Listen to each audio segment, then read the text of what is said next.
શું મિત્રો તમે કોઈ દિવસ સોડાની અંદર કોલગેટ નાખી છે? જો નહીં નાખ્યો હોય તો મારો વિડીયો જોયા પછી તમે પણ 110% સોડાની અંદર તમે કોલગેટ નાખવા મળશું. આજે જ્યારે હું ઓફિસથી ઘરે આવ્યો તો મારો ભાણો કંઈક આવી રીતે કોલગેટ નાખી રહ્યો હતો. મેં મારા ભાણાને પૂછ્યું કે ભાણા તું કોલગેટ સોડામાં શા માટે નાખી રહ્યો છો અને કોલગેટ તું શા માટે બગાડી રહ્યો છો? એને કીધું કે મામા હું કોલગેટ બગાડી નથી રહ્યો અને આના એવા ઘણા બધા ફાયદા છે ને આપણને ખૂબ જ ઉપયોગી થવાની છે. તો મેં કીધું તારે શું કરવાનું છે? કે સૌથી પહેલા તમારે કોલગેટ લેવાની, કોલગેટ લઈને મિત્રો તમારે આવી રીતે કંઈક સોડામાં હલાવી લેવાની, હલાવીને મિત્રો તમારે આમાં અડધી પડીકી ઈનો નાખવાનો છે. મિત્રો તમે વિડીયોમાં જોઈ શકો છો એમ તમારે પણ સોડાની અંદર અડધી પડીકી ઈનો નાખવાનો છે. પણ મિત્રો વિડીયોમાં આગળ વધતા પહેલા તમારું નામ ને તમારા ગામનું નામ તમે કોમેન્ટ કરવાનું ભૂલતા નહીં, કારણ કે અમે તમને સ્પેશિયલથી થેન્ક્સ કહી શકીએ.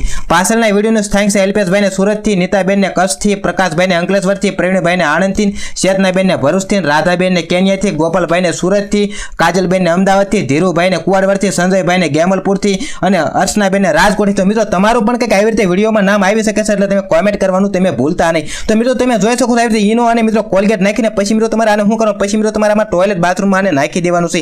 આના ફાયદા એ છે કે તમારા બાથરૂમ મિત્રો સમકાય થાય છે અને તમારા બાથરૂમમાં દુર્ગંધ પણ નહીં આવે. તો વિડીયોને શેર કરો અને લાઈક કરવાનું